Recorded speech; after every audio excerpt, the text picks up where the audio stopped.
Oi, gente, tudo bom? Hoje nós vamos estudar um pouquinho sobre os aspectos quantitativos das reações químicas. Então, a gente já viu tudo de reações químicas, a gente já viu balanceamento, a gente viu número de oxidação, a gente já viu como balancear pelo método redox, pelo método íon-elétron, tá? A gente viu os tipos de reações, né? E agora a gente vai estudar os aspectos quantitativos das reações químicas. Antes de estudarmos, de fato, os aspectos quantitativos envolvendo reações químicas, a gente tem que entender alguns conceitos prévios, tá? Então, como é que a química trabalha com cálculos?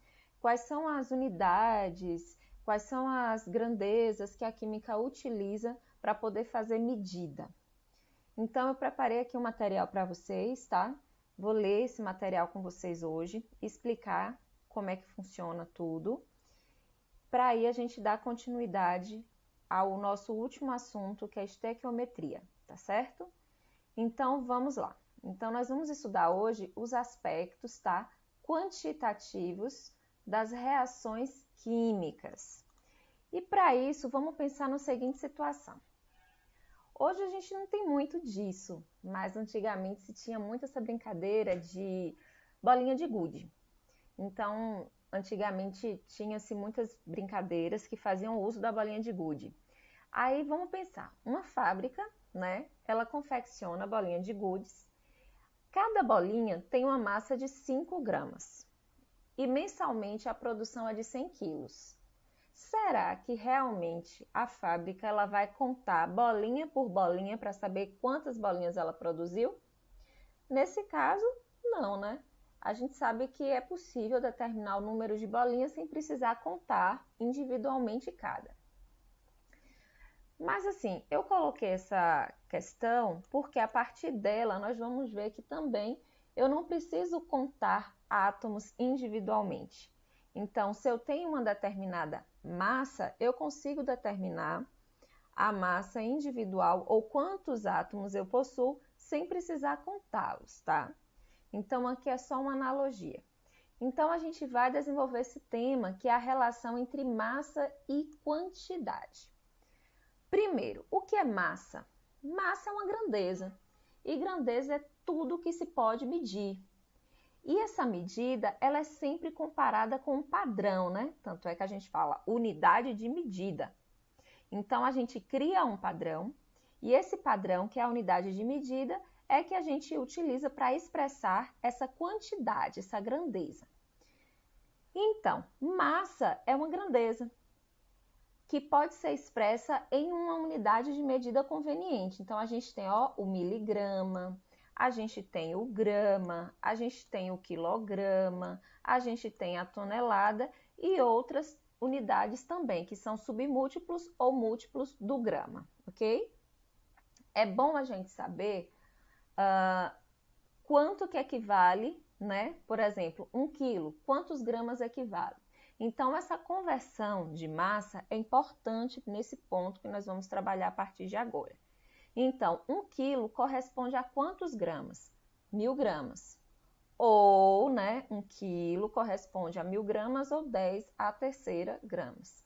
E 1 miligrama, quantos gramas corresponde? Corresponde a 0,001 grama ou 10 a menos 3 gramas. E uma tonelada corresponde a 1000 quilos, ok? E cada 1 quilo é 10 a terceira gramas, ok? Então, aqui, na verdade, nós teríamos quantos gramas? Nós teríamos aqui 10 a sexta ou 1 milhão de gramas, fazendo a conversão de 1000 quilos para gramas. Professor, eu tenho que saber isso? Não só tem como deve. Então, é fundamental sabermos conversão de massa, tá? Pense bem agora comigo.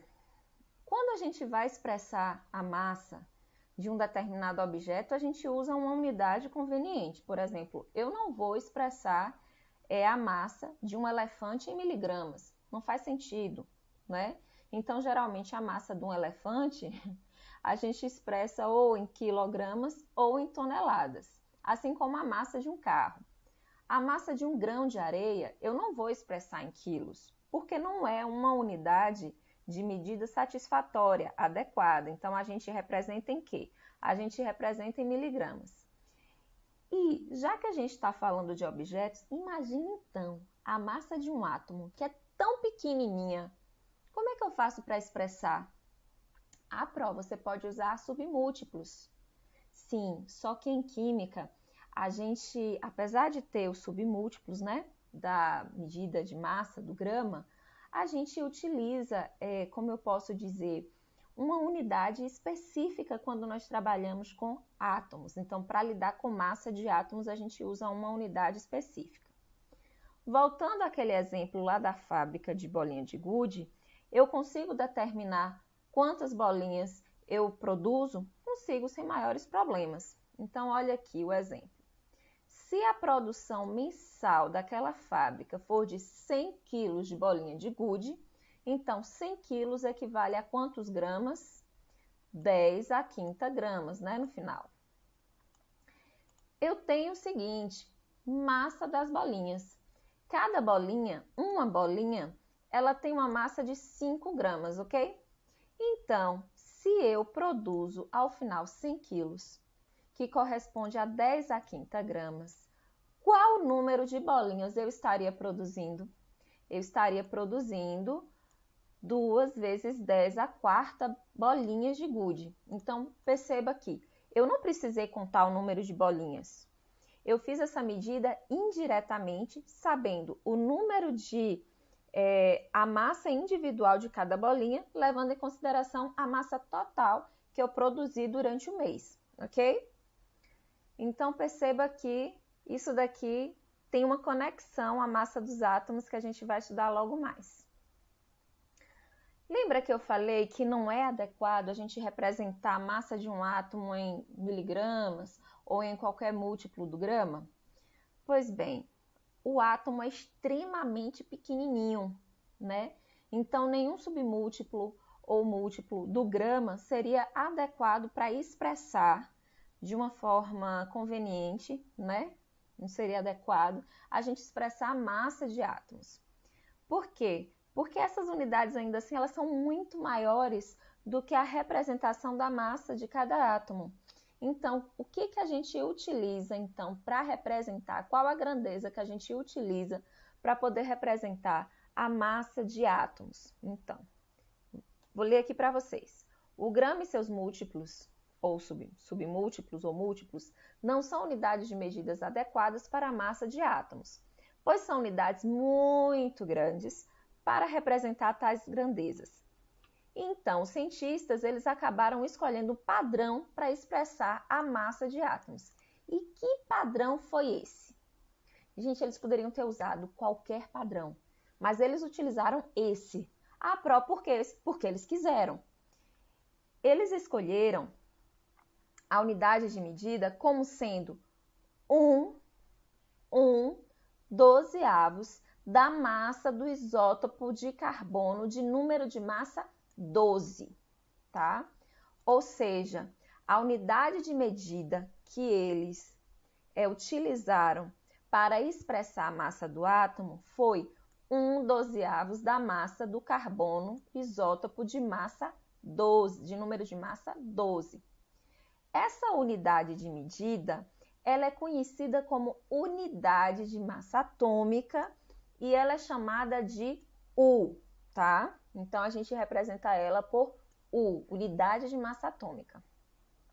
Então, quando nós falarmos massa atômica é a massa do átomo, que é expressa em U. O que é U? É a unidade de massa atômica, ok? Professor, e essa unidade de massa atômica, ela corresponde ao quê? Ela é como se eu tivesse pego aqui, olha só essa imagem, é como se eu tivesse pego o carbono, 12, e dividisse ele em 12 fatias. Cada fatia daquela, 1/12, corresponde à unidade de massa atômica. Professora, e por que ele não usou o hidrogênio? Gente, é o padrão de medida escolhido. Poderia ser o hidrogênio? Poderia. Mas eles escolheram usar o carbono 12, o isótopo, né, do carbono de número de massa 12. ok? Então, a massa atômica é a massa de um átomo, ok? E por questão de conveniência, ela costuma ser expressa em unidades de massa atômica, U. Então, a unidade de massa atômica, U. A gente não tem o grama? Então, quando eu for representar a massa de um átomo, eu vou colocar, por exemplo, 19U. O que significa 19U? U, unidade de massa atômica. É uma unidade específica para a medida de átomos, ok? Então, quando se fala que a massa atômica do flúor é 19U, o que é que eu estou falando? Eu estou falando que os seus átomos têm massa que é 19 vezes maior que 1 sobre 12 da massa de um átomo de carbono 12. Ou seja, eu apenas estou dizendo que o flúor, ele tem o quê? O flúor, ele tem 19 unidades de massa atômica. Ou seja, é como se eu pegasse o flúor e ele fosse constituído de 19 partezinhas de unidades de massa atômica, ok? Porque a unidade de massa atômica corresponde ao quê? 1/12 da massa do carbono 12. Professora, eu preciso fazer esse cálculo? Gente, esse cálculo não é preciso fazer, porque a própria tabela periódica, que a gente já vai ver logo mais, ela já traz esses valores para a gente de massa atômica, tá? Eu só tenho que ter cuidado que a massa atômica, ela não é expressa, massa atômica, ela não é expressa em gramas ou em quilos, ela é expressa em U. O que é U? Unidade de massa atômica. Então, é um padrão de medida para átomos, ok? E esse padrão de medida, professor, ele é baseado em quê? Em 1/12 da massa do carbono 12, beleza? Então, só tenho que saber isso. Professora, número de massa é igual a massa atômica? Não, é diferente. Quando a gente estudou número de massa, a gente viu que o número de massa, gente, que é dado pela letra A, ó, vou aqui pegar um azul.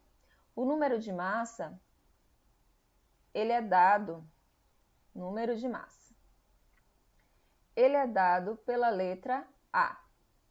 O número de massa é, de fato, a concentração de massa existente num átomo. E, praticamente, a gente sabe que o elétron, a massa dele é desprezível, né? Então, para o número de massa, nós levamos em consideração a soma do número atômico mais a soma do número de nêutrons existentes em um átomo. Porque o nêutron tem massa 1, assim como o próton também tem massa 1. Ok? Então, número de massa é a soma do número de prótons mais o número de nêutrons. O número de massa, além de tudo, ele é uma grandeza adimensional, ou seja, não tem unidade. Além disso, é um número inteiro, tá? Inteiro. Então, a gente não vai ter número fracionário, a gente não vai ter, na verdade, decimal. E além de ser um número inteiro, ele é adimensional, ok? Aí vem a pergunta, e o número atômico, ou, perdoe-me, não é nem o número atômico. E a massa atômica? A massa atômica, ela é o quê? A massa atômica? A massa atômica, meu povo, ela, por sua vez, não é um número inteiro. Não é um número inteiro. E possui unidade. Essa unidade, a gente já viu, é a unidade de massa atômica dada pela letra U, ok? Então, vamos voltar lá para a gente entender mais essa diferença. Então, número de massa é diferente de massa atômica. O número de massa é a soma do número de prótons e nêutrons presentes no átomo. Então, a gente já viu. É, pois, um número inteiro maior do que zero, óbvio, né? E desprovido de unidades, tá? Então, é uma grandeza adimensional. A massa atômica, por sua vez, ela leva em consideração as massas exatas do próton. Então, o próton não vale 1 exatamente. O próton ele é 1,007276 unidades de massa atômica. O nêutron equivale a 1,008665 unidades de massa atômica. E a massa do elétron, apesar de nós desconsiderarmos, é uma massa pequena, mas que para massa atômica a gente leva assim em consideração. E é 0,000549 unidades de massa atômica. Então, por exemplo, o alumínio. O alumínio, o número de massa dele é de 27. Então, estão vendo aqui que não tem unidade, né? 27. É o número inteiro que nós levamos em consideração o quê? A soma do número de nêutrons mais o número de prótons presentes no núcleo desse átomo. Só que sua massa atômica, em contrapartida, é 26,981538 unidades de massa atômica. Por quê? Porque eu levo em consideração a massa de todas as partículas constituintes desse átomo, ou seja, eu levo em consideração a massa dos elétrons de forma precisa, eu levo também em consideração a massa do próton e a massa do nêutron de forma precisa. Então, verifiquem aqui que não é um número inteiro, é um número decimal. Aqui eu poderia aproximar para 27? Poderia, gente, mas verifiquem que a massa atômica em si não é um número inteiro. Poder aproximá-lo para 27 aqui, eu posso, mas já sei que nesse caso é 27U, porque massa atômica tem unidade, e é a unidade de massa atômica representada pela letra U, que corresponde a cada unidade de massa atômica corresponde a 1/12 do carbono 12. Beleza? Então, continuando. Tem mais uma coisa. O valor presente na tabela periódica corresponde à massa atômica. Então, deixa eu só abrir aqui a tabela periódica para a gente ver. Olha, eu vou ampliar aqui para a gente observar. Eu tenho aqui, ó, o berílio, o hidrogênio, o lítio. Conseguem observar aqui? Hidrogênio? Então, o hidrogênio aqui, perceba que não é um número inteiro. Ele equivale a 1,008. Então, essa massa aqui é a massa atômica dele, tá? Essa massa atômica eu posso trabalhar como 1? Pode, mas não esqueçam que massa atômica ela tem unidade. Então, a massa atômica do hidrogênio é 1U, tá? Lítio, 6,94. Poderia aproximar logo essa massa atômica para 7? Pode, mas aí vai depender dos seus cálculos. Se você requerer muita precisão nos seus cálculos, sugiro que você trabalhe no mínimo com 2 casas decimais. Então, não aproxime essa massa atômica. Vai depender muito dos seus cálculos, do grau de precisão que você quer para os seus cálculos, ok? Berílio. O berílio aqui, por exemplo, se eu não quiser muita precisão, eu posso trabalhar tranquilamente aqui, ó, com a massa dele em 9U. Mas se eu quiser precisão, no mínimo 2 casas decimais. Então, 9,01U, que é a massa. Sódio, repare, sódio é 990U.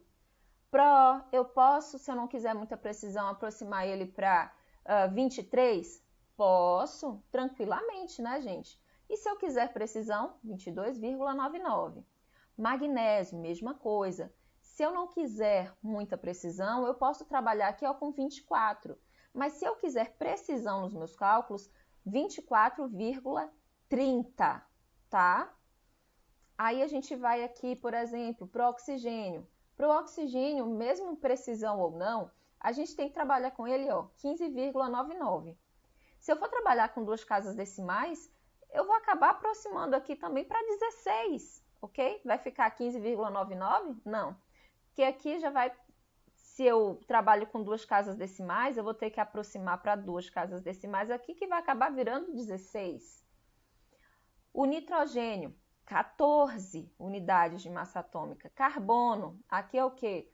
12 unidades de massa atômica. Boro, 10,81, ou então 11, a depender dos meus cálculos. Alumínio, olha a massa aqui do alumínio, 26,982. Então, eu posso, se eu não quiser muita exatidão, muita precisão, eu posso trabalhar com 27 unidades de massa atômica e por aí vai. O que eu quero mostrar para vocês é que a massa atômica, que na tabela ele traz como peso atômico, como eu posso dizer, é um dado que eu vou coletar na tabela periódica. Então, eu não vou inventar a roda. Então, sempre que eu precisar das massas atômicas, essas massas atômicas estão presentes na tabela periódica. Por isso que a tabela periódica é a nossa ferramenta para a gente poder fazer quaisquer cálculos, tá certo? Dúvidas até aqui? Eu espero que não, tá, galera? E dando continuidade, vamos lá de novo no nosso material. Olha só. Então, o valor presente na tabela periódica corresponde à massa atômica. E essa leva em consideração a abundância e a massa atômica dos isótopos, que porventura o elemento possa apresentar na natureza. Olha só, sabemos nós que os elementos eles podem ter isótopos, né? O que são isótopos? São aqueles elementos que apresentam o mesmo número de prótons, mas diferente número de massa, tá? Existem isótopos que são mais estáveis do que outros, ok? Mas, quando a tabela periódica ela mostra a massa atômica do elemento químico, ela leva em consideração aqueles que, porventura, têm isótopos na natureza e sua abundância. Só que existem 20 elementos em que não há isótopos, né? Então, aqui a gente tem alguns exemplos. O berílio não tem isótopo, então a sua massa é a própria massa dele que leva em consideração a soma das massas dos elétrons, dos prótons e dos nêutrons de forma, como eu posso dizer, de forma precisa. O flúor não tem isótopo, o sódio, o alumínio, o fosfato ou o fósforo, o cobalto não tem isótopos. E, na verdade, 20 elementos da tabela periódica não possuem isótopos, tá? O restante possui. E quando o elemento possui isótopos, aquele dado na tabela periódica é a massa média dos isótopos presentes na natureza daquele elemento químico. Então, ó, o boro, aqui ele apresenta 2 isótopos. Então, vejamos. O boro 10 e o boro 11, ou seja, o boro de massa 10, de número de massa 10, e o boro de número de massa 11. Claro que ambos vão ter, gente, o mesmo número de prótons, né? O número de prótons é a característica do elemento químico em questão. Eles têm abundância na natureza de 19,9% e 80,1%. Além disso, suas massas atômicas individuais são de 10,01, 29 e 37 para o boro 10 e 11,009306 para o boro 11. Isso respectivamente. Então, sua massa ela é obtida como? Eu não vou pedir para vocês fazerem isso, mas eu só quero que vocês entendam que a tabela periódica ou ela leva em consideração a massa atômica dos isótopos ou então a massa atômica de fato daquele elemento que existe sozinho na natureza e que não tem outro, tá? Como é que esse cálculo é feito? Então, a gente calcula a massa média do átomo de boro. Como é que faz isso? É a massa atômica do isótopo, nesse caso o isótopo do boro 10, vezes sua abundância, mais a massa atômica do boro 11, vezes sua abundância, dividido por 100, já que a abundância aqui ela é dada em porcentagem. Somando essas porcentagens, a gente tem 100. Quando eu substituo, a massa atômica do boro 10, ó, é de quanto? 10,01, 29 e 37, vezes sua abundância na natureza é 19,9%. A massa do boro 11 é 11,009306, vezes sua abundância na natureza, 80,1, dividido por 100. Olha quanto aqui eu acho para a massa do boro, 10,81. Só uma dúvida, vamos observar lá na tabela periódica? Olha a massa do boro. Boro, estão vendo aqui? Massa do boro aqui de quanto? 10,81. Então, vimos aqui que essa massa do boro, na verdade, é uma massa relativa dos isótopos, tá? Presentes na natureza, levando em consideração sua abundância. Ok, gente? Dúvidas até aqui? Então, eu só quero mostrar para vocês esses valores presentes na tabela periódica. Se não for de um isótopo, ou se não for do próprio elemento químico, na verdade é uma média dos... Se não for do elemento químico propriamente dito, que não possui isótopos na natureza, vai ser a massa atômica a média dos isótopos em relação à sua abundância na natureza, como no caso do boro.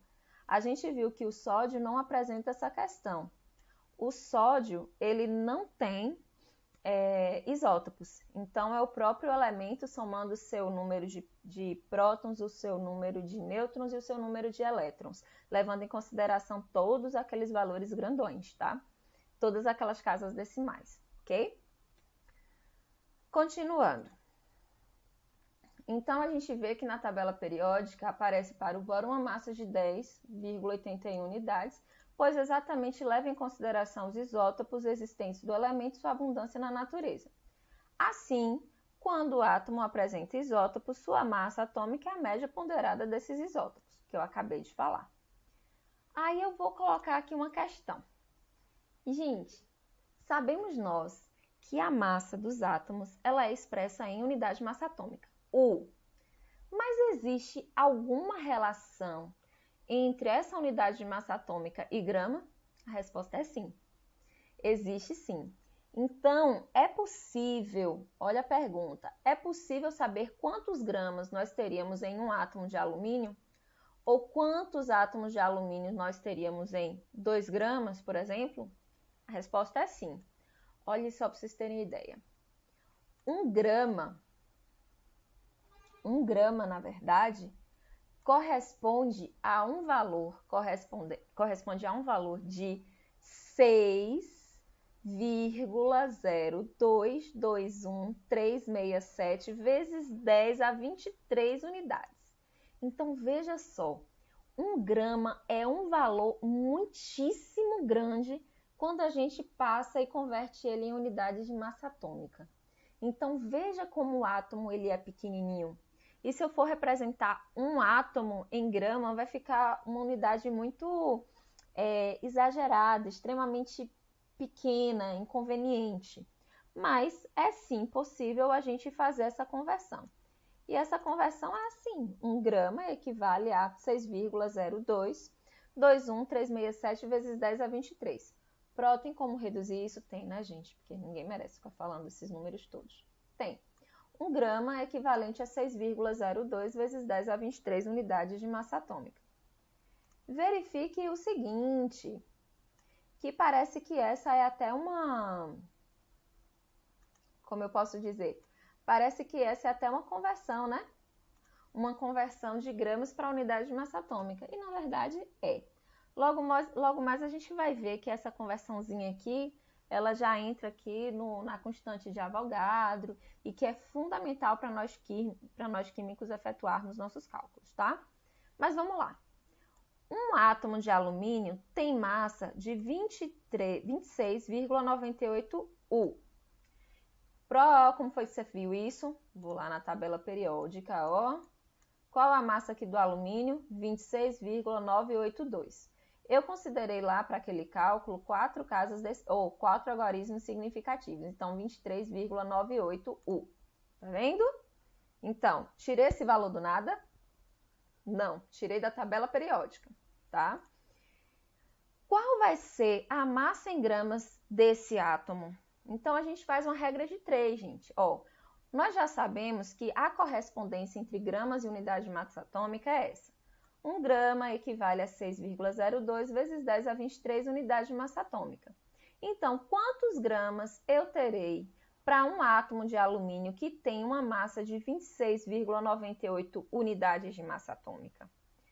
Fazendo, né, os meios pelos extremos, monta uma expressãozinha matemática, vai ficar 1 grama vezes 26,98 U, dividido, né, por 6,02 vezes 10 a 23, x vai ser igual a 4,48 vezes 10 a menos 23 gramas. Então, olha só o problemão se eu fosse expressar a massa de um átomo em grama. Seria um valor extremamente pequeno. Então, seria uma unidade grama totalmente inadequada para eu representar a massa de um átomo. Então, estão vendo aqui? Então, olha como seria essa massa. Seria um valor extremamente pequeno, menos 10 a 23.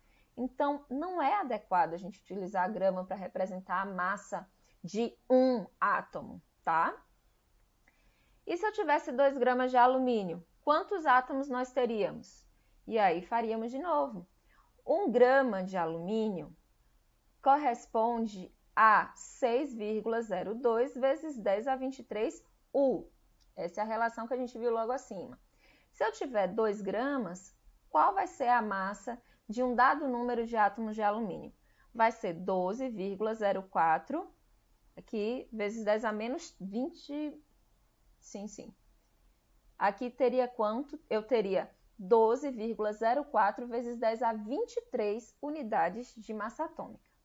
Sabemos nós que um átomo de alumínio tem que massa atômica? 26,98 U. Então, lembra daquela questão como lá a gente fez com a fábrica de bolinhas de gude? Então, uma unidade, um átomo de alumínio, tem que massa 26,98 U. Então, quantos átomos de alumínio eu terei numa massa de 12,04 vezes 10 a 23 U? Olha só quantos átomos de alumínio eu vou ter. Esses átomos de alumínio é o correspondente ao quê? A essa quantidade aqui, expressa em unidade de massa atômica, que equivale a 2 gramas que a gente viu logo acima. É sempre interessante a gente observar que conhecer massa atômica e a sua relação entre grama e unidade de massa atômica, ela permite a gente determinar a quantidade de átomos numa certa amostra. Então, aqui a gente viu, né? Quantos átomos aqui eu tenho? Em 2 gramas de alumínio, eu tenho 4,46 vezes 10 a 22 átomos. Então, é uma quantidade de átomos muito grande que eu tenho que ter para que eu tenha uma massa de 2 gramas dele, tá? Então, é muito átomo, gente. Daí a gente chega em constante de Avogadro. O que é a constante de Avogadro? Avogadro fez um experimento, né? Avogadro foi um cientista. E nesse experimento, ele disse o seguinte, que o número 6,02, que na verdade não é 6,02, é um número muito maior, né, que a gente viu aqui, ó, é 6,0221367 vezes 10 a 23.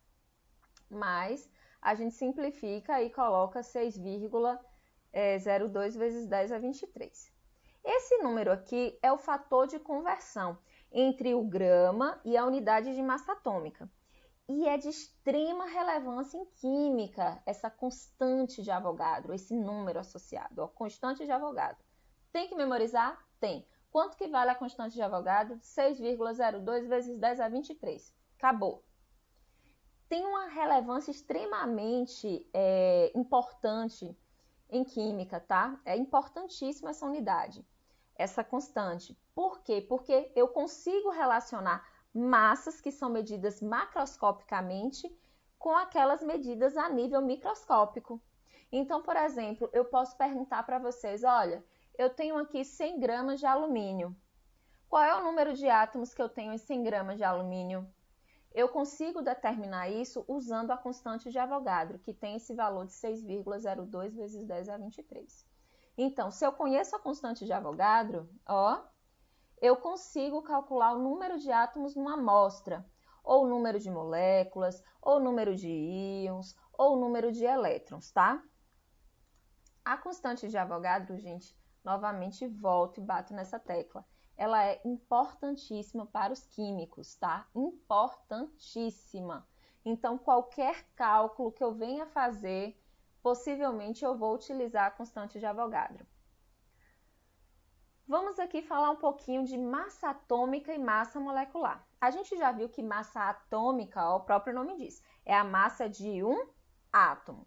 E a massa molecular?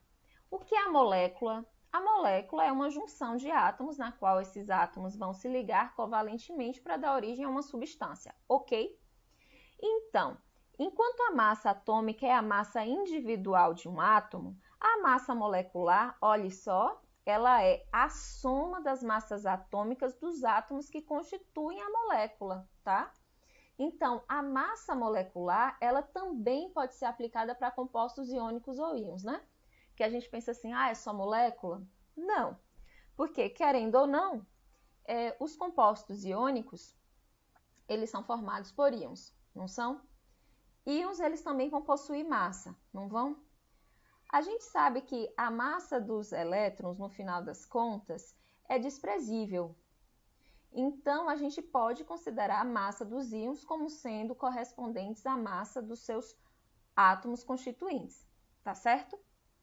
Então, em todos esses casos, que seja para eu determinar a massa molecular de fato de uma molécula, ou de um composto iônico ou íon, eu tenho que expressar essa massa molecular em unidades de massa atômica, gente. Porque, afinal, a massa molecular é a soma das massas atômicas dos átomos que constituem uma determinada substância, não é isso? Então, vamos lá. Eu tenho as seguintes massas atômicas. Olhe, esses dados aqui foram todos retirados da tabela periódica, tá? Verifiquem que aqui eu estou trabalhando praticamente com uma casa decimal, tá? Então, o oxigênio é 16, o carbono é 12 unidades de massa atômica, o ferro 55,8, o hidrogênio 1, o cobre 63,5 e o enxofre 32U. Novamente, todos esses dados foram retirados da tabela periódica. Eu não inventei a roda. Tabela periódica é feita para a gente consultar e a gente vai consultar aqui agora, tá? Nesses cálculos.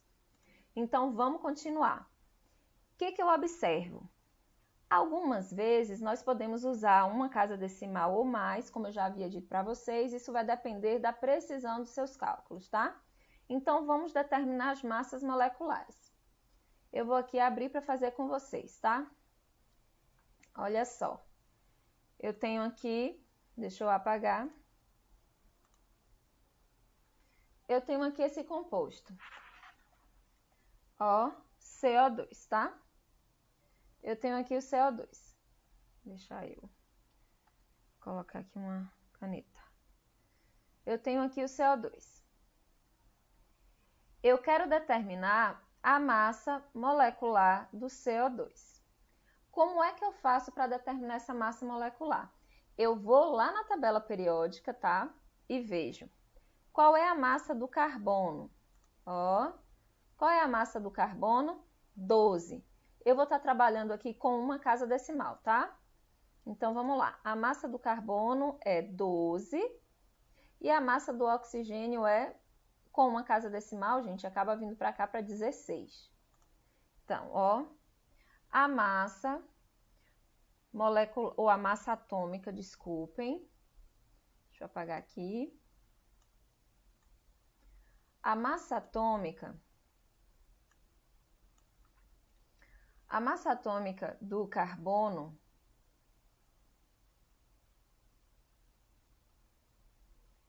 é 12 unidades de massa atômica. A massa atômica do oxigênio é 16 unidades de massa atômica. Quem vai ser, então, a massa molecular do CO2? Porque aqui a gente está falando de molécula, né? Então, a massa molecular do CO2 vai ser a soma da massa atômica do carbono mais quantos oxigênios eu tenho aqui? 2. Então, 2 vezes a massa atômica do oxigênio. A massa molar do CO2, portanto, vai ser 12 mais 2 vezes 16, em que eu tenho um valor aqui que é 44U. 44U corresponde o quê? A massa molecular do CO2. Professora, e se eu tiver outro composto? Por exemplo, aqui, ó, Fe2O3. Qual vai ser a sua massa molar?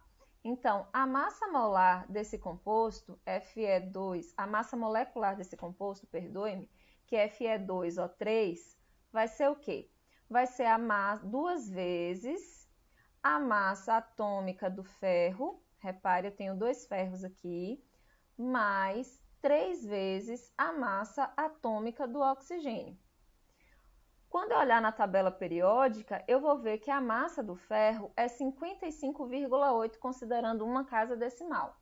Então, 2 vezes 55,8, mais 3 vezes 16, em que a massa molecular do óxido, do trióxido de ferro, vai ser o quê? 2 vezes 55. Gente, sempre primeiro, pelo amor de Deus, matemática, né? Prioridade, multiplicação, depois a soma, tá? Então, aqui vai ser o quê? 111,6 mais 48. E eu acho um valor de 159,6 unidades de massa atômica, que é a massa do trióxido de ferro. Professora, olhe só, eu tenho um composto que é o seguinte: CuSO4 pentahidratado. Estão vendo aqui? Como é que eu faço para determinar a massa molecular dele? Esse vezes que tem aqui, eu vou multiplicar, né? Nananina, não. Esse vezes, esse pontinho que tem aqui, na verdade, não é vezes. É para dizer que na estrutura do composto nós temos também 5 moléculas de água. Como determinar, então, a massa molecular dessa minha espécie? Olha o que a gente faz. Primeiro, a massa atômica do cobre, tá? Mais a massa atômica do enxofre, mais. Quantos oxigênios eu tenho aqui? 4. 4 vezes a massa atômica do oxigênio, mais 5 vezes. Eu tenho 5 moléculas de água, então vou ter 5 vezes a massa da molécula de água. E a molécula de água ela é composta de 2 vezes a massa atômica do hidrogênio, mais a massa atômica do oxigênio. Não é isso? Então, vamos lá. A massa molecular do CuSO4 pentahidratado vai ser o quê? A massa do cobre, considerando uma casa decimal, vamos lá? Cobre, olha aqui. Eu vou considerar 63,5, tá bom? E a massa do enxofre, 32. Então, vamos lá. Vamos aqui. 63,5 mais 32 a massa do enxofre, mais 4 vezes 16, que é a massa atômica do oxigênio, mais 5 vezes. A massa do hidrogênio é 1, mais 2 vezes 1, que eu tenho 2 hidrogênios na água, mais a massa do hidrogênio, que é 16. Então, a massa aqui do CuSO4 pentahidratado vai ser quanto, portanto? Somando tudo, a gente vai ter um valorzinho que vai ser aqui, ó, 63,5 mais 32 mais 64, eu vou ter aqui 159,5 mais 5 vezes, isso daqui dá 18. 5 vezes 18, eu tenho o valor de 90. Então, somando, eu vou ter 249,5 unidades de massa atômica. Ok, meu povo? Conseguiram compreender como a gente determina a massa molecular de compostos? E aí, vamos dando continuidade.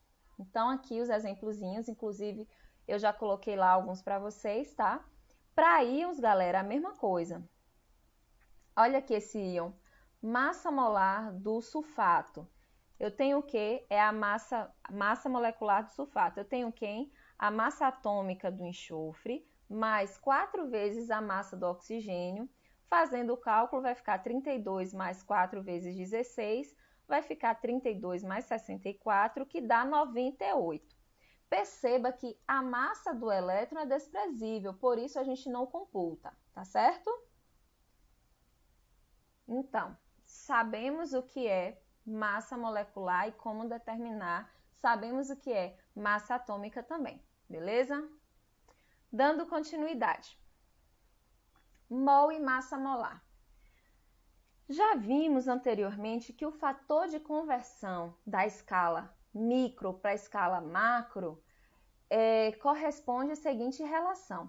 1 grama equivale a 6,02 vezes 10 a 23 unidades de massa atômica. Não é isso que a gente tem? Então, a gente já sabe que essa relação aqui ela é válida, não é? E sabemos também que a constante de Avogadro corresponde exatamente a esse valor, né? Então, o que é a constante de Avogadro? É esse valor que corresponde à conversão que permite exatamente nós sairmos do mundo micro para o mundo macro. Então, a gente sabe que a constante de Avogadro é exatamente esse valor de conversão aí, em que 1 grama é quanto? 6,02 vezes 10 a 23 unidade de massa atômica. Então, unidade de massa atômica. Então, a constante de Avogadro ela é 6,02 vezes 10 a 23, que é esse valor. Quando a gente substitui U por G, ou seja, a unidade de massa atômica por grama, e a gente mantém o mesmo número, passamos a não ter mais a massa de um átomo, molécula ou íon, mas sim a massa de quê? De 6,02 vezes 10 a 23 átomos ou moléculas ou íons. Vamos entender isso? Que parece que fica confuso, né? Mas não é não. Olha só, a massa atômica do carbono, ou seja, um átomo de carbono, vale quanto? 12 unidades de massa atômica. Aí eu pergunto, quantos átomos seriam necessários? Vamos aqui. Vou fazer um desenhozinho para que vocês compreendam. Deixa eu selecionar tudo, eu esqueço direto. Ctrl A. Ctrl A, vamos apagar. Pronto. Deixa eu vir aqui. Gente, eu sou péssima de desenho, mas vamos lá. Ó, um átomo de carbono, a gente sabe que ele tem uma massa de 12U. Para eu ter uma massa de 12 gramas, ou seja, eu não estou alterando o valor numérico, está ficando em 12 ainda. Mas para eu sair de unidade de massa atômica e ir para gramas, ó, faz de conta que aqui eu tenho um pratinho e aqui eu só tenho um átomo de carbono, tá? Para eu sair de um átomo de carbono que tem essa massa de 12 unidades de massa atômica e passar para ter uma massa de 12 gramas, eu vou precisar de quantos átomos de carbono? Eu vou precisar de quantos átomos aqui? Eu tenho que colocar quantos átomos aqui, ó, para eu conseguir chegar a uma massa de 12 gramas. É essa a minha questão. Repare, o valorzinho de conversão de unidades de massa atômica para gramas é a constante de Avogadro, tá? É a constante de Avogadro. A gente já viu que a constante de Avogadro ela tem um valor. E é quanto esse valor? 602 vezes 10 a 23. E esse valor aqui, ele representa o quê? A conversão de unidades de massa atômica para gramas. Então, se um átomo de carbono ele pesa 12 unidades de massa atômica e eu quero pesar 12 gramas, ou seja, o valor numérico não está sendo mantido constante, 12U e aqui 12 gramas, mas aqui eu faço a conversão de U para G, ou seja, eu saio do mundo micro e venho para o mundo macro. Para isso acontecer, eu precisei pesar aqui, ó, colocar, sei lá, numa determinada balança. Quantos átomos de carbono? 602 vezes 10 a 23 átomos, meu povo. Por quê? Esse valor aqui é o valor que permite a conversão de unidades de massa atômica para grama, sem alterar o valor numérico da massa, lá que está na nossa tabela periódica, ok? Então, perceba que é importantíssima essa constante de Avogadro para a gente, porque essa constante de Avogadro, ela permite a gente sair do mundo micro para o mundo macro. Então, aqui, o que foi que eu alterei apenas? Eu alterei o valor numérico? Não, continua sendo 12. O que foi que eu alterei? Eu alterei a unidade de medida, que estava em unidade de massa atômica e passou a ser a grama. Saiu do mundo micro, passou a ser o mundo macro. E para isso eu precisei pesar quantos átomos de carbono? 6,02 vezes 10 a 23. Pro, e se eu tivesse ferro? A mesma coisa. Um átomo de ferro, gente, ó, um átomo de ferro tem uma massa de 55,8 U. Se eu quiser ter uma massa de 55,8 gramas, eu preciso pesar quantos átomos de ferro? Eu preciso pesar 602 vezes 10 a 23 átomos de ferro. Átomos de ferro. Ok? Então, o que foi que eu fiz? Eu apenas saí da unidade de massa atômica e fui para gramas, mantendo o mesmo valor numérico. Só que para isso, o valor de conversão, ele foi correspondente a quem? Foi correspondente à constante de Avogadro, que equivale a quanto?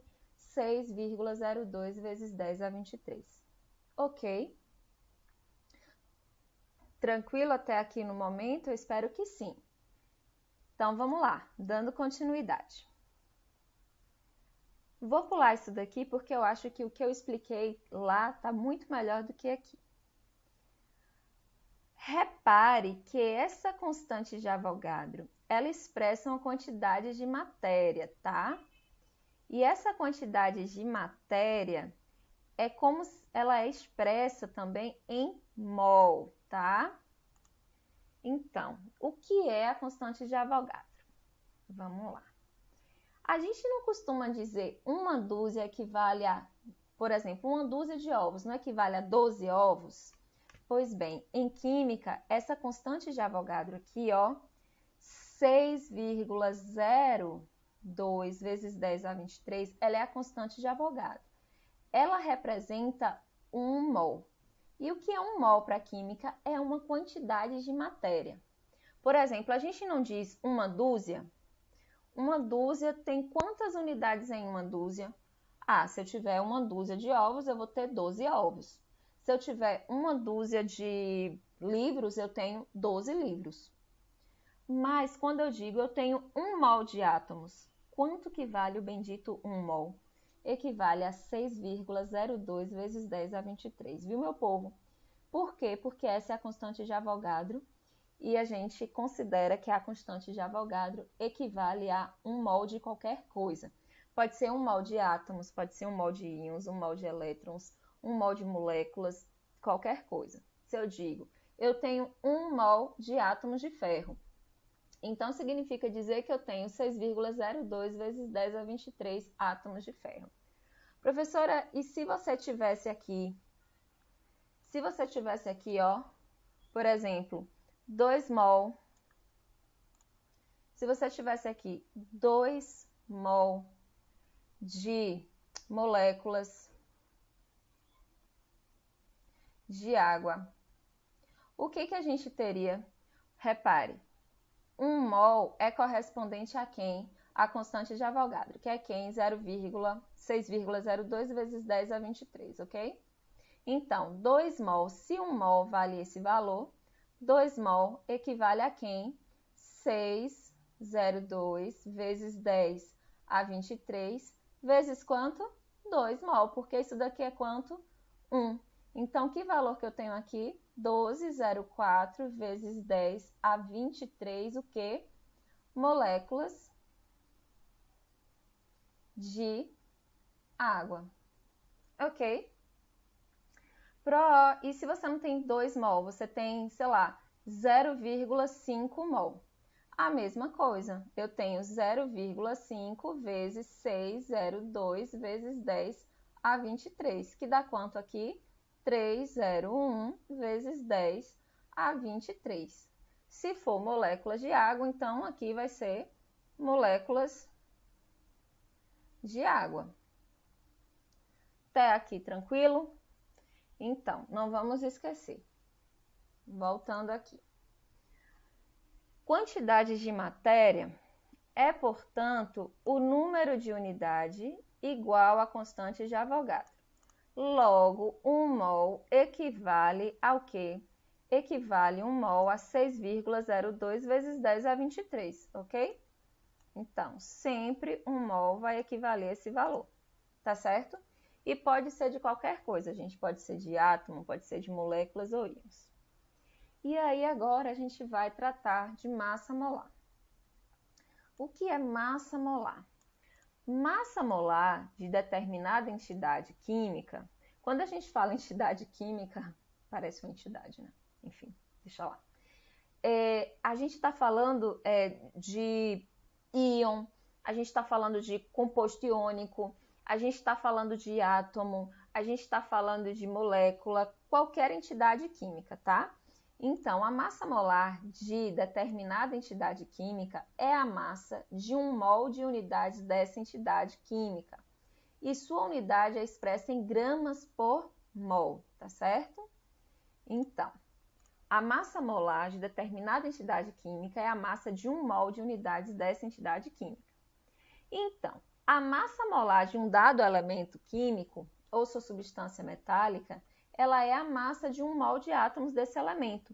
Então, a massa molar do carbono é 12 gramas por mol, ou seja, em cada mol de carbono, em que cada mol equivale a 6,02 vezes 10 a 23, nós temos 12 gramas de carbono. Para moléculas, a massa molar é a massa de 1 mol de moléculas dessa substância. Então, a água, a massa dela é quanto? 18 gramas por mol. Para substâncias iônicas, sua massa molar é a massa de 1 mol de fórmulas dessa substância. Então, a massa molar do cloreto de sódio é 58,5 gramas por mol. Ou seja, em cada mol de cloreto de sódio eu tenho essa massa. A massa molar de um íon é a massa de 1 mol desse íon. Então, a massa molar do íon cloreto é 35,5 gramas por mol. Observem que o valor numérico da massa atômica, tá?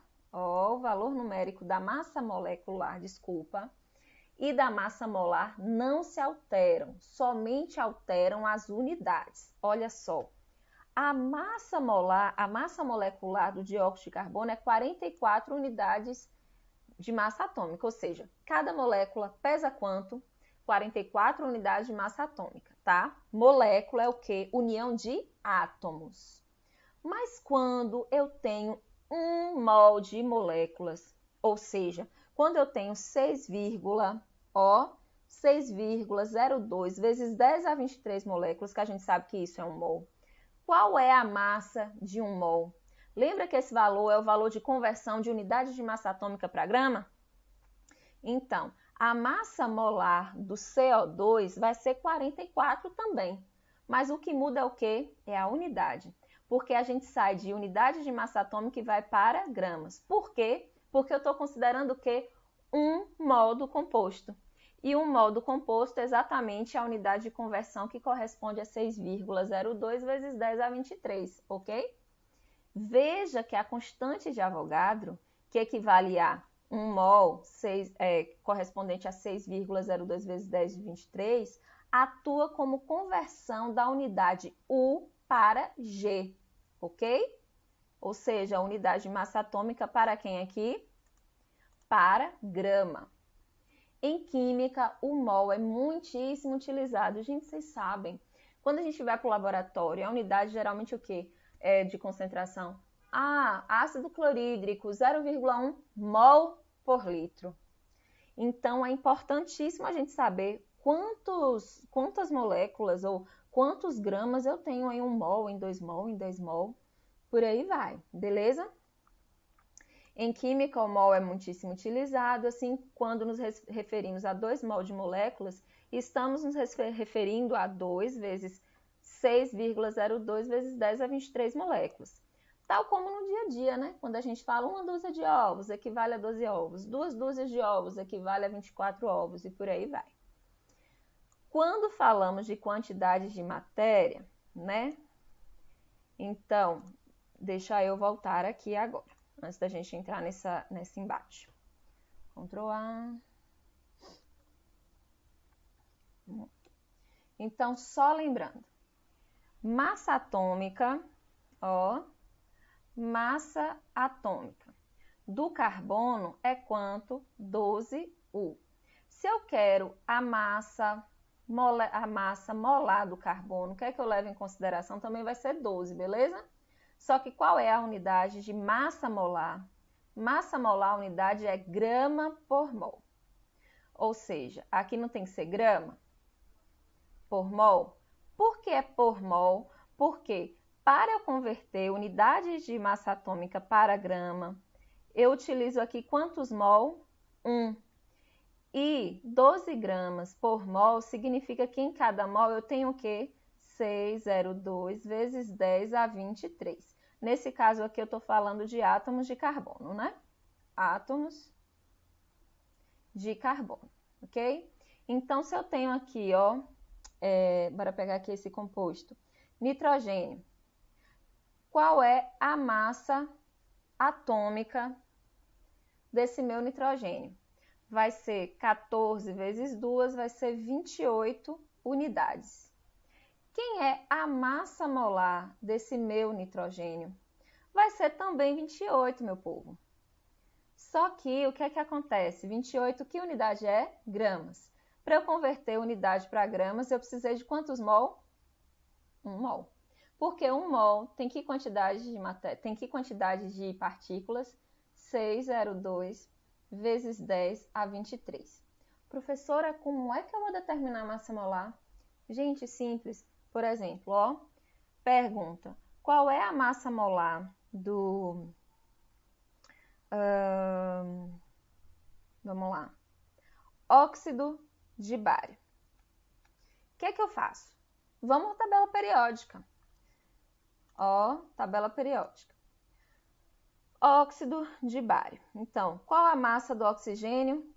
16. Professora, mas aqui é massa atômica. Gente, massa atômica e massa molar se diferem numericamente? Não. O que vai diferir é a unidade. Então, se eu quiser trabalhar aqui com massa atômica ou massa molar, eu posso? Posso. O que vai diferenciar? Unidade. Se for massa atômica, a unidade vai ser o quê? U. E se for massa molar, qual é a unidade? Grama. Então, vamos lá. Então, eu já sei que o oxigênio vale quanto? 16, aproximando-se em casas decimais. Enquanto que o meu bário, cadê o meu bário? Ó, o meu bário. Vou trabalhar aqui sem casas decimais. 137, estão vendo aqui? 137, sem casas decimais. Então, vamos lá. Quem seria, então, aqui a massa molar do bário? Massa molar do bário seria, do óxido de bário, seria a massa molar do bário mais a massa molar do oxigênio. Em que eu tenho o que aqui? Quem é a massa molar do bário? A gente viu que pela tabela é 137, o que? Gramas por mol. Repare, lá é uma unidade de massa atômica. Eu posso trabalhar, é o mesmo valor numérico. O que muda é o que? A unidade, porque eu estou considerando um mol. E quando eu considero um mol, unidade de massa atômica vira quem? Grama. Mas, quem é a massa molar aqui do oxigênio? 16 gramas por mol. Quando eu somar, quem vai ser a massa molar do óxido de bário? Vai ser a soma dos dois, e nesse caso eu vou achar um valor de 153 gramas por mol. Então, significa dizer que 1 mol de óxido de bário tem que massa? 153 gramas. Não posso fazer essa relação? Posso. E 1 mol de óxido de bário tem quantas unidades? Tem quantas partículas? Tem 602 vezes 10 a 23, que é a constante de Avogadro. Ok, gente? É importante isso. Vamos lá. Continuando. Quando falamos da quantidade de matéria, muitas vezes vem em nossa cabeça massa, volume. Todavia, a massa ela não nos dá diretamente o número de entidades microscópicas presentes numa amostra.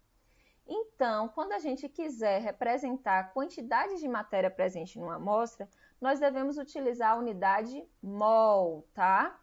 Então, a gente tem que usar o que aqui? A unidade mol, cujo símbolo também é mol, tá? Então, aí vem uma perguntinha. Onde há a maior quantidade de matéria? Eu tenho 36 gramas de água e 10 gramas de gás hidrogênio. Quem tem maior quantidade de matéria? A gente logo vai pensar, é a água, né? Aí eu tenho 414 gramas de etanol e 414 gramas de água. Quem tem maior quantidade de matéria? Se a gente fosse no instinto, a gente poderia dizer, a quantidade é igual. Mas eu estou errada. Sabe por que eu estou errada? Porque eu estou olhando a massa. Eu não estou olhando a quantidade de matéria, de fato, que eu tenho presente nessa massa. Ok? Então, essas respostas aqui, elas estariam o quê? Erradas. Uma vez que eu preciso calcular o número de entidades microscópicas, tá? Para dizer onde é que eu tenho maior quantidade de matéria. Então, no caso, no primeiro exemplo aqui, eu tenho mais quantidade de matéria em 36 gramas de água ou em 10 gramas de gás hidrogênio? Aí a gente vai fazer o seguinte cálculo. Qual é a massa molar? Qual é a massa molar da água e do hidrogênio? A massa molar da água é 18 gramas por mol. E do hidrogênio é 2 gramas por mol. Gente, ó, idem. Nós vamos determinar essas massas como fizemos para massas moleculares. Qual a diferença, Pro? É que na massa molar eu mantive o mesmo valor numérico, só mudei a unidade. De unidade de massa atômica virou quem? Grama por mol. É o mesmo valor que se encontra para os átomos na tabela periódica. O que muda é só a unidade, tá? Então, massa da amostra de água dada foi 36 gramas. Então, eu tinha quantos gramas de água? 36. Olha só, 18 gramas por mol. Sabe o que eu posso usar aqui? Eu posso usar uma relação. 18 gramas de água está presente em quantos mol de água? 1 mol. Ah, e 36, que foi uma massa qualquer dada da amostra de água, tem que quantidade, Pro, em mol? Com que quantidade de matéria? Vai ter quantos? 2 mol. Então, eu tenho quantos mol aqui? Que quantidade de matéria de água eu tenho no primeiro caso? Eu tenho 2 mol de água. Então, lembrem, eu tinha 36 gramas de água e 10 gramas de hidrogênio. Quem tem maior quantidade de matéria? Então, eu já sei que a quantidade de matéria de água é 2 mol. Então, eu tenho que saber agora a quantidade de matéria para o hidrogênio para saber quem é que tem mais. Fazendo o cálculo, foi dado uma massa da amostra de hidrogênio de 10 gramas, não foi? Então, assim, a massa molar do hidrogênio, ó, é de quanto? 2 gramas, não foi isso? 2 gramas por mol. Então, cada 2 gramas de hidrogênio corresponde a quantos mol de hidrogênio? 1 mol. Se eu tenho 10 gramas de hidrogênio, qual vai ser a quantidade de matéria desse hidrogênio que eu vou ter? 5 mol. Gente, tá aqui na nossa cara. Tá aqui na nossa cara. Quem é que tem maior quantidade de matéria? O hidrogênio. Então, verifique que eu tinha 36 gramas de água. Beleza, só que o problema é que a massa molar da água era de 18. E eu tinha 10 gramas de hidrogênio. No final das contas, quando eu fiz as contas e determinei a quantidade de matéria que é expressa em mol, eu verifiquei que eu tenho quantas unidades de hidrogênio? 5 mol de hidrogênio. E quantas unidades de água? 2 mol de água. Na verdade, unidades não, porque aí eu deveria transformar mol para, usando a constante de Avogadro para determinar as quantidades específicas, né? Mas aqui, claramente, eu verifico pelo número de mol que eu tenho o quê? Vou ter mais hidrogênio, ó, do que água. Então, logo não há dúvidas de que há maior quantidade de matéria para o hidrogênio, que tem 5 mol, do que para a água, que tem mol, mesmo a massa da água, dessa última, sendo maior, ok? No segundo caso, apesar das massas serem iguais, os compostos eles são o quê? Diferentes. E daí a gente tem que calcular a quantidade de matéria para saber qual substância tem mais matéria. Então, 414 gramas de etanol. O etanol, meu povo, tem uma massa molar correspondente a 46 gramas por mol. E a água, a gente já viu que tem uma massa molar correspondente a 18 gramas por mol. Então, calculando a massa da amostra, calculando a quantidade de matéria para o etanol, já que a massa das amostras foram de 414 para ambas, etanol e água, a gente calcula e verifica o seguinte. Qual é a massa molar do etanol? 46 gramas por mol, ou seja, cada 1 mol de etanol tem o quê? 46 gramas. E aí, 414, qual vai ser a quantidade de matéria de etanol que eu vou ter? 9 mol. Para a água agora, 18 gramas de água equivale a 1 mol de água. Se eu tiver 414 gramas de água, qual vai ser a quantidade de matéria de água que eu tenho? 26 mol. Logo, meu povo, as massas dadas não são iguais? São. Só que levando em consideração as massas molares, o que é que eu percebo? Que a quantidade de matéria, onde é que eu tenho mais matéria? Onde é que eu tenho mais quantidade de partículas, nesse caso? É na água, sem sombra de dúvida, já que eu tenho 23 mol. Então, além dessa regra de 3 apresentada, eu posso também calcular a quantidade de matéria, tá? Eu posso calcular a quantidade de matéria através dessa expressãozinha logo aqui abaixo, tá bom? Quem preferir, eu gosto muito de trabalhar com regra de 3, mas quem gostar de fórmula também. Então, aqui eu tenho N é igual a M dividido por MM. O que significa N? Significa quantidade de matéria expressa em mol, tá certo? O que significa massa? O que significa esse Mzinho? Significa qualquer massa dada de uma determinada amostra em gramas. Então, aqui eu dei uma massa de 414, mas poderia ser 500, 600, 800, 1000, qualquer massa. E esse Mzão, corresponde à massa molar da amostra em gramas por mol. Lembrando, ela é determinada aonde? Ela é determinada pela tabela periódica. É um dado que a gente olha lá na tabela periódica. A massa molar, meu povo, sempre deve ser expressa em grama por mol. Então, se vocês só colocarem grama, está errado, tá? Então, massa molar, ó, massa molar. Massa molar, massa de 1 mol. Faz sentido, né? Lembrem-se disso. Essa aula tá cansativa, mas calma lá que já tá terminando, tá? Fórmula química e quantidade em mol dos elementos. Olha só. Eita, que coisa linda, maravilhosa. Aqui foi uma embolação, mas tudo bem, vocês vão entender.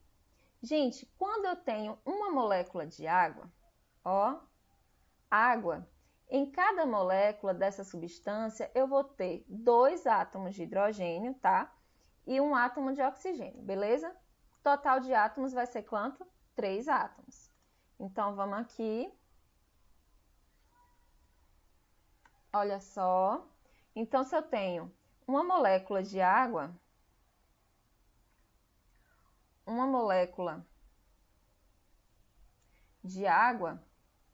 o que eu observo?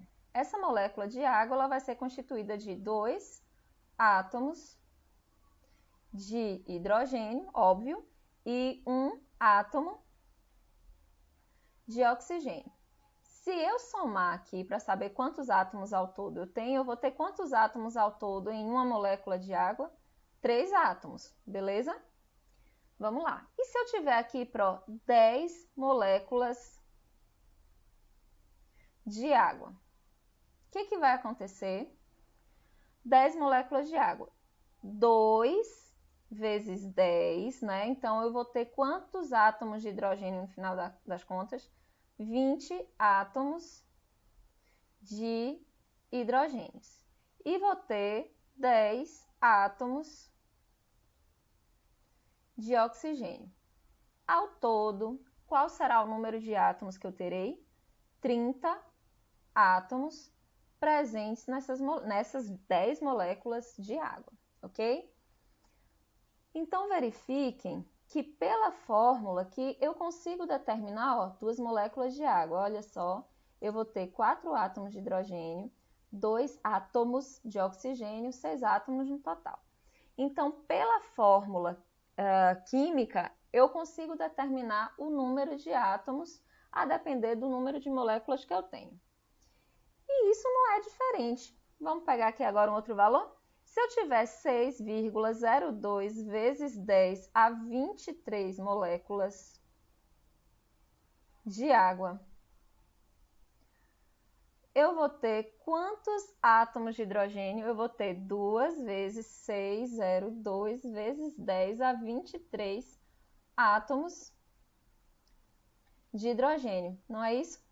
Oxigênio eu vou ter quanto? 6,02 vezes 10 a 23 átomos de oxigênio, não é isso? Ao todo, eu vou ter o quê? 2 vezes 6,02, eu tenho aqui 12,04 vezes 10 a 23, né? Que somando aqui com esse 6,02 vai dar 18,06 vezes 10 a 23 átomos no total. Beleza? E a gente sabe que 6,02 vezes 10 a 23, isso daqui corresponde a quantos mol? 1 mol.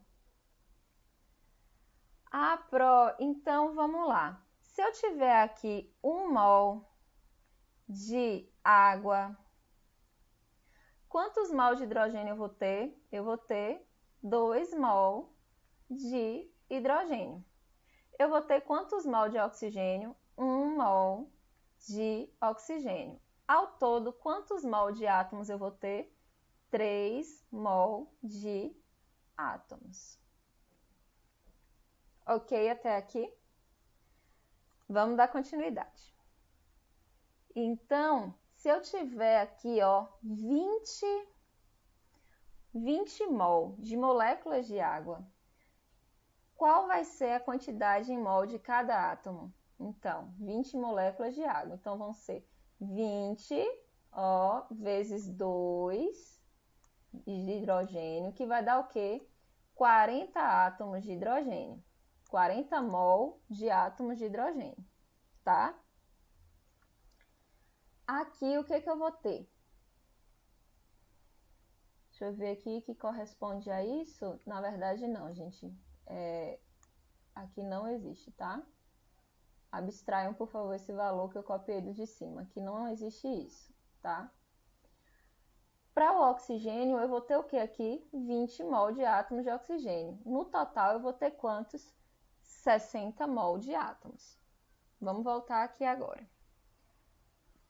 Ctrl A. Delete. Olha só. Professora, e se a gente tiver 0,5 mol de NaCl? O que é que eu vou ter, na verdade?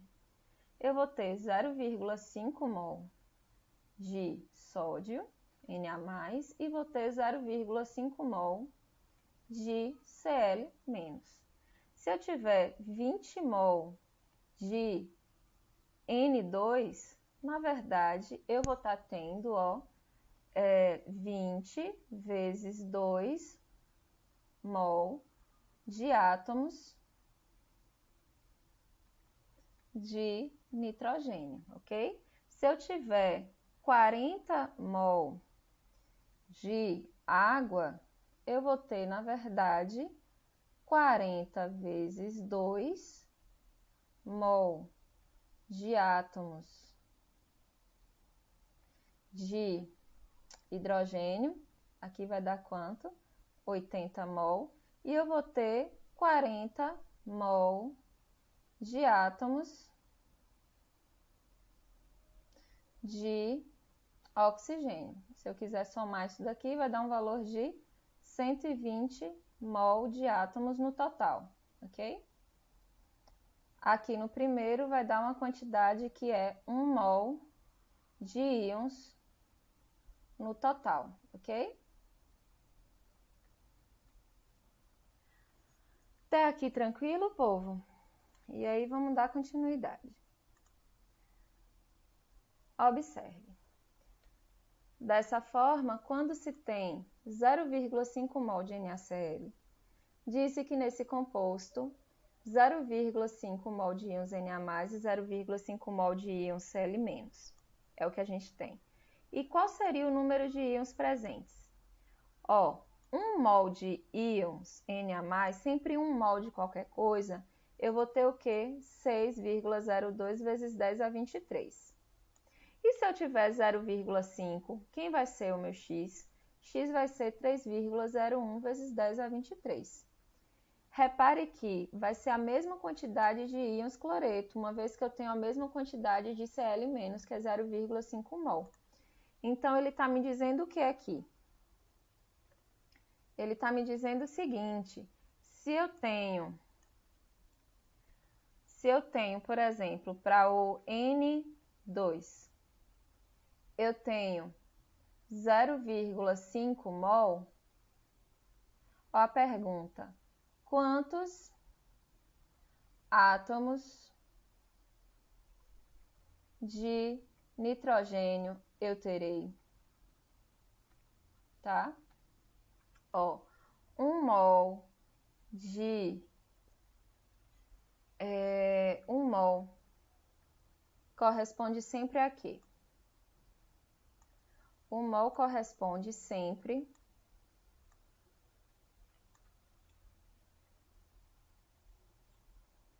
Deixa eu mudar aqui o exemplo, gente. Pegar aquele mesmo exemplozinho para a gente poder trabalhar com ele. Eu tenho aqui 0,5 mol de NaCl, onde eu tenho aqui 0,5 mol de Na+, e tenho também 0,5 mol de Cl-. Quantos íons eu terei? Quantos íons Na+, a gente tem aqui? 1 mol vai corresponder sempre a 6,02 vezes 10 a 23, ok? Se eu tenho 0,5 mol de Na+, quantos íons eu terei? A gente faz um cruzcredo em que X vai ser igual a quem? 0,5 mol vezes 6,02 vezes 10 a 23, dividido por 1. Em que 1 mol, né? Dividido por 1 mol. Mol em cima, mol embaixo, corta. Eu vou achar um valor de 3,01 vezes 10 a 23 íons Na+, de Na+. Perceba que a mesma quantidade de matéria de íons Na+ eu possuo, eu também tenho a de Cl-. Então, de Cl- também eu vou ter o mesmo valor de 3,01 vezes 10 a 23 íons. Por quê? Porque eu também tenho 0,5 mol deles. Ok? Então, é o que eu quero mostrar para vocês. Posso fazer essas contas também com outras substâncias sem nenhum problema. Então, por exemplo, eu tenho aqui quem? Eu tenho aqui o CO2. Eu tenho dele aqui 0,4 mol. Aí eu poderia perguntar, quantas moléculas eu tenho em 0,4 mol de dióxido de carbono? 1 mol, eu vou ter quantas moléculas? 6,02 vezes 10 a 23 moléculas, tá? Então, em 0,4 mol, quantas moléculas eu terei? X. X aqui vai ser os meios pelos extremos, tá, galera? Então, vai ficar 0,4 vezes 602 exponencial a 23. Eu vou achar um valor de 2,441 aproximadamente, vezes 10 a 23 moléculas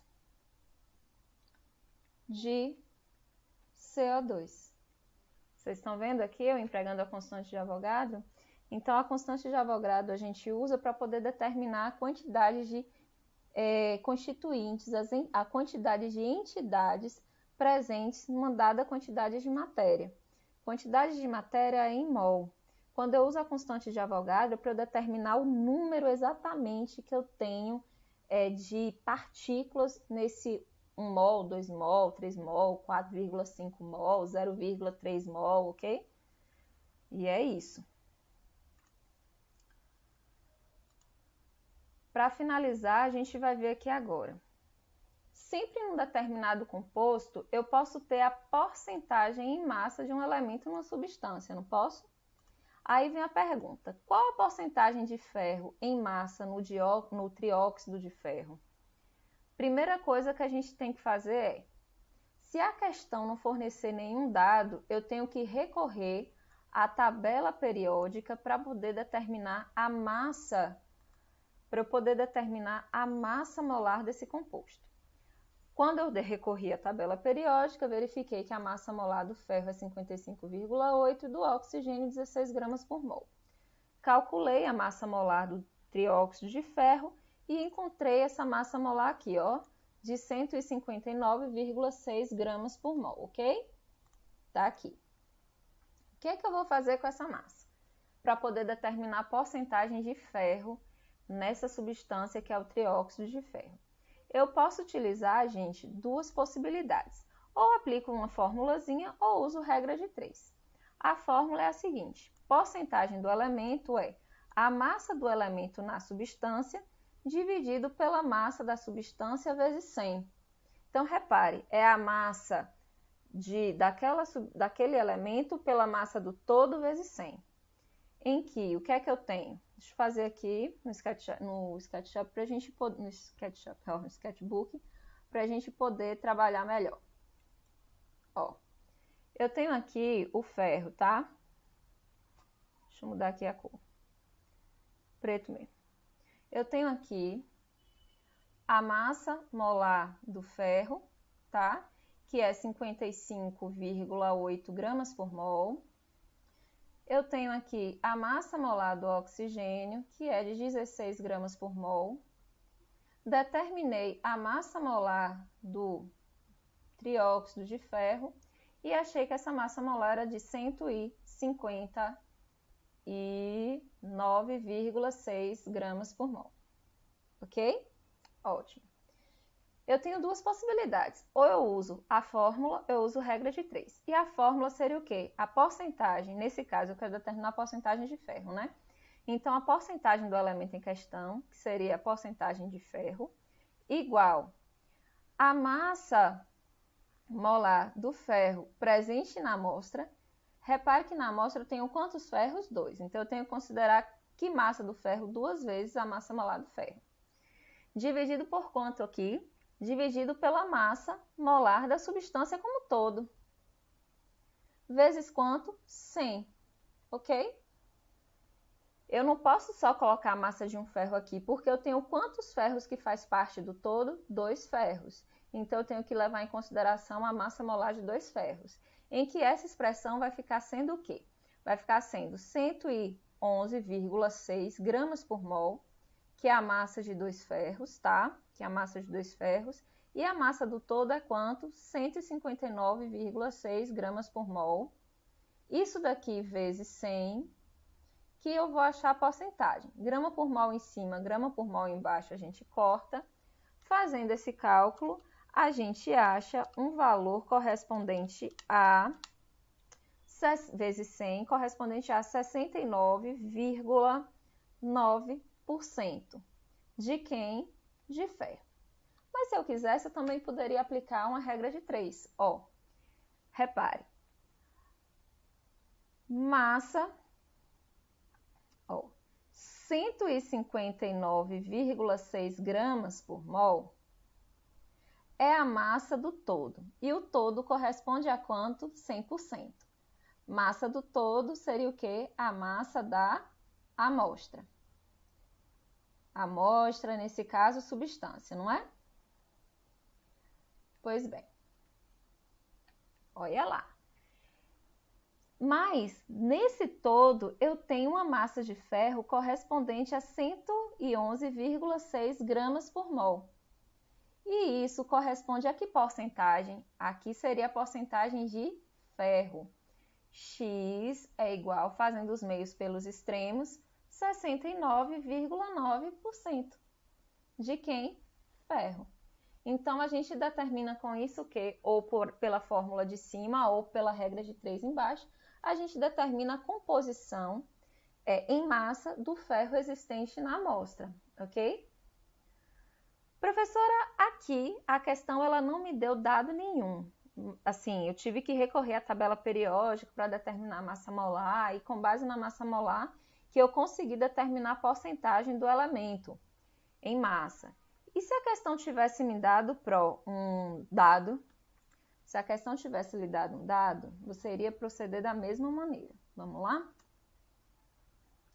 Por exemplo, eu tenho água, tá? Eu tenho aqui a água. A questão me disse o seguinte, olhe, você tem 36 gramas de água. Nessas 36 gramas de água, 32 gramas de água é de oxigênio. Qual vai ser a porcentagem de oxigênio nessa amostra? Então, veja, a questão ela já lhe dá o dado. Ela lhe dá a massa total da amostra e lhe dá a massa correspondente ao elemento em que você quer determinar a porcentagem dele. Então, o que é que você faz? Mesma coisa. Então, eu quero calcular a porcentagem de oxigênio. Então, o que é que eu vou usar? Eu vou usar a massa do oxigênio dada, dividido pela massa da água dada, vezes quem? 100. Igual. Quem é a massa do oxigênio que ele deu? 32 gramas. Qual foi a massa total da amostra dada? 36 gramas, vezes 100. Eu vou achar aqui uma porcentagem de quanto? 32 dividido por 36. Eu vou achar aqui, vezes 100, um valor de 88,9% de oxigênio. Se fosse por regra de 3, professor, a mesma coisa, ó. 36 gramas de água corresponde a quanto? A 100%, que é o todo, não é? 32 gramas de oxigênio corresponde a que porcentagem? X. Os meios pelos extremos, X é igual a 88,9% de oxigênio. E aí a gente determina, ou por um método ou por um outro, a porcentagem em massa que eu tenho de um determinado elemento na amostra. E vejam bem, aqui são só dois elementos, né? Se 88,9% é de oxigênio, se eu quisesse saber a porcentagem de hidrogênio aqui, eu poderia? Poderia. Por quê? 88,9% é de oxigênio. Aqui eu tenho quantos elementos? 2, né? Se eu já sei quanto que é o de oxigênio, poderia determinar quanto que é o do hidrogênio aqui? Poderia. Seria o quê? 100 menos 88,9 e eu teria um valor de 11, teria um valor de 11,1% de quem? Hidrogênio. Ok, meu povo? Então, tá aqui exatamente o que eu fiz para vocês, ou com vocês lá no quadro virtual. E assim, gente, parte introdutória de cálculo é essa. Então, nós vimos aqui o que? Como determinar a porcentagem em massa do elemento, como determinar e trabalhar com quantidade de matéria que tem unidade mol, massa molar, massa atômica, massa molecular. E a partir disso eu já vou passar na próxima videoaula uns exercícios para a gente poder trabalhar um pouquinho com eles, tá? Eu sei que essa aula ficou longa, mas assim, vocês me perdoem porque eu não poderia parar essa aula mesmo, tá? Beijão, bom estudo para vocês, espero que vocês estejam estudando, tá? Porque a gente precisa. e vocês vão sentir muita facilidade quando chegar no segundo ano com esse material que eu vou disponibilizar, tá certo? Tchau, tchau, gente. Até a próxima!